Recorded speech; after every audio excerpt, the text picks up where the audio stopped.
तो secondary cell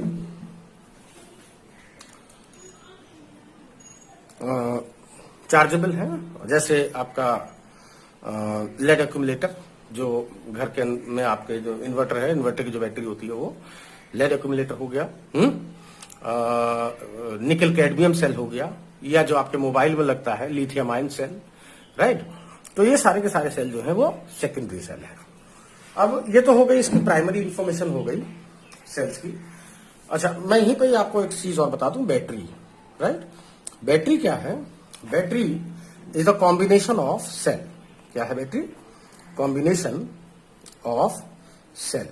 यानी अगर मैंने बहुत सारे सेल इस तरह से ऐसे करके, ये एक सेल ये, फिर एक सेल ये, फिर एक सेल ये,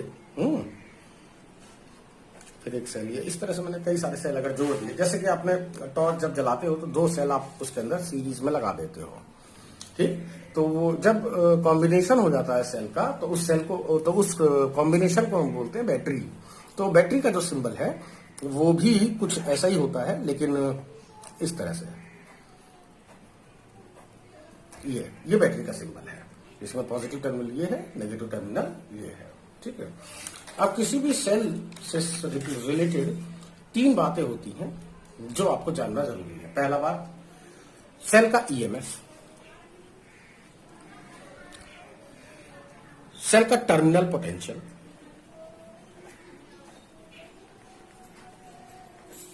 और सेल का इंटरनल रेजिस्टेंस।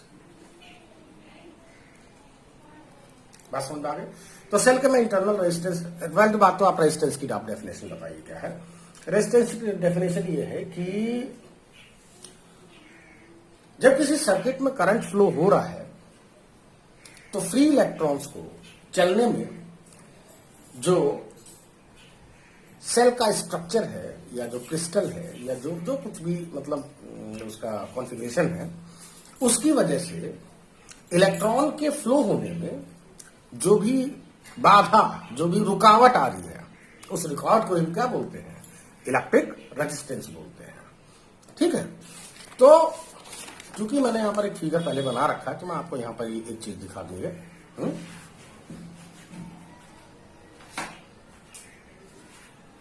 जब इलेक्ट्रॉन इस तरह से फ्लो हो रहा है, ध्यान से देखिएगा सभी। अच्छा चलो मैं इधर को दिखा देता हूं। ये इसके अंदर इलेक्ट्रोलाइट है, ये इसके अंदर 2 प्लेट डली हुई हैं, ये पॉजिटिव टर्मिनल, ये नेगेटिव, ये एक्सटर्नल रेजिस्टेंस है, कैपिटल आर, राइट। तो ये मान लीजिए इलेक्ट्रॉन ऐसे चल रहा है, ये इलेक्ट्रॉन है, नेगेटिव चार्ज, इलेक्ट्रॉन ऐसे चल रहा है, तो इसका मतलब करंट ऐसे चल रही होगी, उल्टा है ना। इलेक्ट्रॉन ऐसे चलेगा तो करंट ऐसे चलेगी, यूं, ठीक है। तो जब ये इलेक्ट्रॉन चल रहा है तो ये जो इसका वायर है, ये वायर, इस वायर के अंदर जो पॉजिटिव आयंस हैं, उनसे इलेक्ट्रॉन लगातार बार बार टकराते हैं। टकराने की वजह से उनकी एनर्जी लगातार लॉस होती रहती है, राइट। तो ये जो आयंस है, ये बार बार इलेक्ट्रॉन के चलने में क्या कर रहे हैं? रुकावट या बाधा डाल रहे हैं। इसी को हम बोलते हैं इलेक्ट्रिक रेजिस्टेंस, जिसके पैरामीटर्स आप लोगों को बता दिए थे मैंने, M/N/E² टॉ, L/A, राइट ना। ये इसके पैरामीटर्स है। लेंथ इसकी L है, क्रॉस सेक्शनल एरिया E है, और बाकी सारे टर्म्स आपको पहले से पता है सब। अच्छा, लेकिन जब इलेक्ट्रॉन जब इस तरह से फ्लो हो रहा है, ध्यान से देखिएगा ऐसे, तो बाहरी सर्किट में, यानी यहां से यहां तक का जो वायर है, इतने में करंट में आयंस से कोलाइड हो रहे हैं। कोलाइड की वजह, कोलिजन होने की वजह से उनका जो एनर्जी है वो लगातार लॉस हो रही है, जिसकी वजह से ये इलेक्ट्रिक रेजिस्टेंस पैदा हो रहा है, जिसके पैरामीटर्स ये हैं। जब इलेक्ट्रॉन यहां पर पहुंचेगा, जब लिक्विड के अंदर जब जाएगा, तो लिक्विड के अंदर भी इसको यहां से यहां तक चलना है, राइट ना। तो ये जो लिक्विड के जो आयंस हैं, इनसे भी लगातार ये बार बार टकराएगा, और टकराने की वजह से इसमें भी बाधा या रुकावट उत्पन्न होगी। तो ये जो रुकावट पैदा हो रही है सेल के अंदर इलेक्ट्रॉन के फ्लो होने में, जो रुकावट पैदा हो रही है उसको हम बोलते हैं सेल का इंटरनल रेजिस्टेंस, और इसको हमेशा स्मॉल आर से ही रिप्रेजेंट करना है। प्राइमरी सेल के लिए ये वैल्यू काफी ज्यादा हो सकती है, मतलब ये वैल्यू करीब एक रफ वैल्यू बताऊं मैं, तो 4 ओम से 10 ओम तक हो जाती है, किसमें? प्राइमरी में। हालांकि सेकेंडरी सेल जो होते हैं उनका इंटरनल रेजिस्टेंस काफी कम होता है, ये लगभग 0.1 ओम टू 1 ओम के बीच में होता है। अब अगर सेल का सिंबल, अगर सेल का इंटरनल रेजिस्टेंस अगर आपने 0 मान रखा है तो सेल का सिंबल ये है, ये पॉजिटिव टर्मिनल, ये नेगेटिव टर्मिनल। लेकिन अगर सेल का इंटरनल रेजिस्टेंस 0 आपने नहीं मान रखा, यानी कि उसे कंसीडर कर रखा है, तो उस कंडीशन में सेल का सिंबल ऐसा होगा जैसे मैं अब बना रहा हूं, जरा ध्यान से देखेंगे। और यहां पर ये स्मॉल आर लिख के इसको छोटे छोटे डॉटेड बॉक्स में आप बंद कर देना, लाइक दिस। तो ये आपका सेल का ये सिंबल है अगर सेल का इंटरनल रेजिस्टेंस दे रखा हो तब, ठीक। अच्छा, तो अब हम जरा डेफिनेशन पे आते हैं। ईएमएफ क्या है, टर्मिनल पोटेंशियल क्या है, और इंटरनल रेजिस्टेंस तो खैर मैंने बता ही दिया है आपको। तो जरा ध्यान से देखेंगे सभी लोग। सबसे पहले ईएमएफ की हम बात कर रहे हैं। तो ईएमएफ इलेक्ट्रोमोटिव फोर्स, ये कोई हमारे पास चार्ज है, चार्ज मेरे पास कुल मिला के फ्री इलेक्ट्रॉन ही होता है। इस फ्री इलेक्ट्रॉन को इस पूरे सर्किट में मूव कराना है, राइट। इस फ्री इलेक्ट्रॉन को पूरे सर्किट में इस तरह से मूव कराना है, ऐसे, फिर वापस इसी जगह पे आना है। तो पर यूनिट चार्ज पूरे सर्किट में इस चार्ज को फ्लो कराने, मतलब इंक्लूडिंग द सेल, पूरे सर्किट में इस चार्ज को फ्लो कराने में जितना भी वर्क डन आप कर रहे हो per unit charge, work done per unit charge, ये इस सेल का ईएमएफ है, इसे स्मॉल ई से रिप्रेजेंट करते हैं। आप लोग समझ गए होंगे इसके ऐसा यूनिट जूल पर कुलम, या इसको सिंपली आप वोल्ट भी बोल देते हो। इसीलिए हम कहते हैं कि सेल आपका 2 वोल्ट का है, 5 वोल्ट का है, 10 वोल्ट का है, 12 वोल्ट का, जो भी है, इसीलिए बोलते हो आप। समझ में आ गई बात। दूसरा, ये तो हो गया बात ईएमएफ की, इलेक्ट्रोमोटिव फोर्स की, और अब हम बात कर रहे हैं टर्मिनल पोटेंशियल की। टर्मिनल पोटेंशियल, इसे हम V से रिप्रेजेंट करते हैं, ठीक है। तो टर्मिनल पोटेंशियल निकालने के लिए आपको सेल के एक टर्मिनल से दूसरे टर्मिनल तक यूनिट चार्ज को ले जाना है। समझ में आ गई बात। इस टर्मिनल से चलो, पॉजिटिव टर्मिनल से, और इस नेगेटिव टर्मिनल से या इस पॉजिटिव टर्मिनल तक आपको पहुंचना है। तो यूनिट चार्ज को एक टर्मिनल से दूसरे, मतलब अब समझ लीजिए ईएमएफ में सेल पूरा इंक्लूड रहता है, यानी कि ये यहां से ये आपका चला, ऐसे गया, फिर ये वापस इसी जगह पर आ गया। लेकिन ईएमएफ है बस केवल एक टर्मिनल से चलना है, दूसरे टर्मिनल तक आपको पहुंचना है। समझ में आ गई बात। तो work done per unit charge जो भी होगा वो सेल का क्या होगा, टर्मिनल पोटेंशियल होगा, जूल पर कुलम, या इसको सिंपली आप इसे भी वोल्ट ही बोलोगे। अब इनके बीच में रिलेशन क्या है, इनके बीच में रिलेशन क्या है, जरा ध्यान से देखेंगे सभी लोग। ये हमारे पास एक सेल है,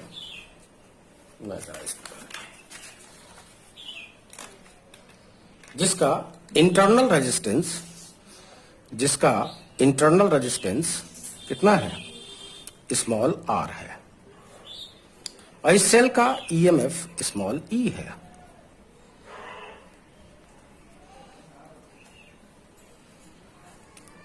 बात समझ में आ गई। अच्छा, अब ये हमारा एक्सटर्नल रेजिस्टेंस है, कैपिटल आर, राइट। अब करंट यहां से चली, करंट चलने का मतलब पॉजिटिव चार्ज चल रहा है, यानी कि इलेक्ट्रॉन जिधर चल रहे हैं उसकी जस्ट ऑपोजिट डायरेक्शन में आपको करंट की डायरेक्शन लेनी है, ठीक है। तो ये जब यहां से चलेगा तो इस जगह रेजिस्टेंस ऑफर होगा, तो बताइए इसके क्रॉस पोटेंशियल ड्रॉप कितना हुआ, V is equal to I R, right. फिर इसके बाद यहां पर आगे गया, यहां पर भी पोटेंशियल ड्रॉप होगा, तो ये V dash is equal to I R, small R. तो बताएं जो टोटल जो पोटेंशियल है या ईएमएफ है वो किसके इक्वल है, एक यहां पर पोटेंशियल ड्रॉप हुआ बाहर की तरफ, मतलब एक टर्मिनल से दूसरे टर्मिनल तक आने में, और प्लस जो सेल के अंदर, मतलब एक तो ये हुआ यहां से यहां तक का पोटेंशियल ड्रॉप कितना हो रहा है, और प्लस यहां से यहां तक का कितना हो रहा है। ये क्या है इसका, इसे बोलते हैं हम potential drop inside the cell, इसको मैंने वी डैश लिख रखा है, राइट। तो E is equal to V plus I R, या फिर V is equal to E minus I R. ये आप सिंपल, मैं बहुत ज्यादा इसकी टफ कैलकुलेशन नहीं कर रहा हूं, मैं सिंपल वे में ले रहा हूं क्योंकि इसका डेरिवेशन कोई खास तौर पे कोई एग्जाम में आता भी नहीं है। तो V is equal to E minus I R, ये है आपका रिलेशन। तो ध्यान दीजिएगा, टर्मिनल पोटेंशियल और ईएमएफ के बीच में ये जो रिलेशन आ रहा है V is equal to E minus I R, ये तब है जब सेल क्या हो रहा हो, जब सेल क्या हो रहा हो, डिस्चार्ज हो रहा हो। ध्यान दीजिए, सेल से सप्लाई लेना, इसका मतलब सेल को डिस्चार्ज करना, right. When cell is in discharging condition, discharging condition, ठीक है।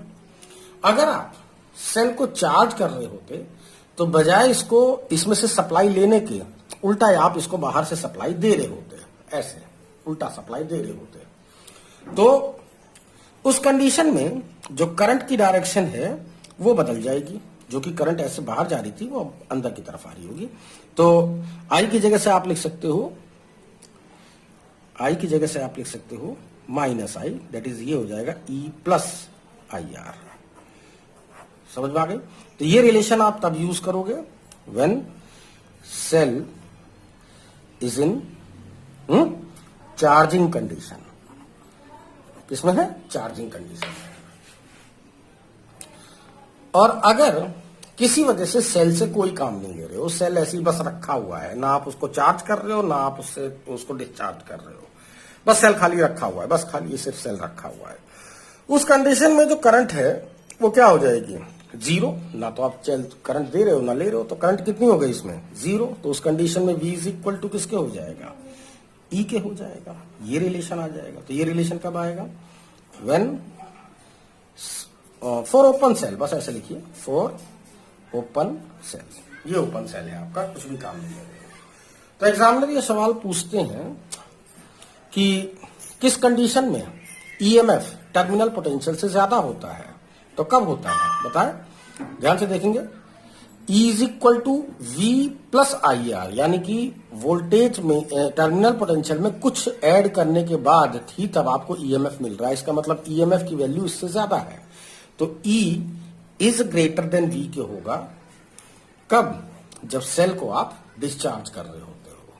लेकिन जब आप सेल को कुछ चार्ज करोगे तो फिर ध्यान देना ईएमएफ में कुछ जुड़ के आ रहा है टर्मिनल पोटेंशियल, है ना। तो इसका मतलब क्या हो गया, अब की बार टर्मिनल पोटेंशियल कम है और जो ईएमएफ कम है और टर्मिनल पोटेंशियल क्या है, ज्यादा। तो E is less than V होता है जब क्या करते हैं, सेल को हम चार्ज कर रहे होते हैं। ध्यान रखिएगा, ये कंडीशन प्राइमरी सेल में कभी नहीं आती, क्योंकि प्राइमरी सेल को कभी भी आप चार्ज नहीं कर सकते हो। अच्छा, और ये भी पूछते हैं कि कब ईएमएफ और टर्मिनल पोटेंशियल कब इक्वल होते हैं, तो कब इक्वल होंगे, जब फॉर ओपन सेल, जब सेल से आप कोई काम ना ले रहे हो तब। बात समझ में आ गई। तो ये तीनों चीजें हैं जो एग्जामिनर आप लोगों से शॉर्ट में पूछता रहता है एक एक नंबर में, ठीक है। अब चूंकि 10-20 क्वेश्चन तो आपके पास ऑब्जेक्टिव ही आने हैं इस साल, तो इस वजह से ऐसे क्वेश्चंस पर आप लोगों को बहुत ध्यान रखना चाहिए कि क्या वो शॉर्ट में आया, क्या छोटी मोटी चीजें आप पूछ ले वो, ठीक है। अच्छा।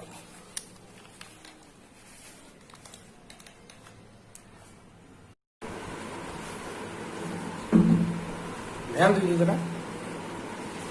अभी अभी हमने आप लोगों को जो समझाया ईएमएफ और टर्मिनल पोटेंशियल के बीच में रिलेशन जो बताया आपको, ठीक है, उस रिलेशन को हम ग्राफिकली समझाने जा रहे हैं। पहला रिलेशन है V is equal to E minus I R, right. तो ये सिंप्लिसिटी के लिए जरा मैं यहां पर एक बना दूं। एक सेल है जिसका ईएमएफ ई है, positive terminal, negative terminal, internal resistance small R है, ये इसका सिंबल हो गया, और इसको मैंने किसी एक्सटर्नल रेजिस्टेंस आर से जोड़ दिया है, ठीक है। तो जो सेल का जो टर्मिनल पोटेंशियल है कैपिटल V, वो इज इक्वल टू होगा आई आर के, अगर इसमें आई करंट फ्लो हो रही है तो, ठीक। अगर आप इस रेजिस्टेंस की वैल्यू को वेरी करते रहो तो ऑब्वियस सी बात है ये टर्मिनल पोटेंशियल सेल का चेंज होता रहेगा, ठीक है। तो हम यही ग्राफ ड्रॉ, अच्छा, टर्मिनल पोटेंशियल चेंज हो रहा है, इसका मतलब क्या हो रहा है, करंट भी सर्किट में चेंज हो रही है, यानी कि दो चीजें वेरिएबल है, एक इलेक्ट्रिक करंट और एक टर्मिनल पोटेंशियल। सेल का ईएमएफ और सेल का इंटरनल रेजिस्टेंस, ये उसकी अपनी इंट्रिंसिक प्रॉपर्टी है, उसके डिजाइनिंग की वजह से, ठीक है। तो ये दोनों चीजें फिक्स हैं, ये दोनों चीजें चेंज होने वाली नहीं है। तो अब हम लोग ग्राफ डिजाइन करने जा रहे हैं terminal potential versus electric current, right.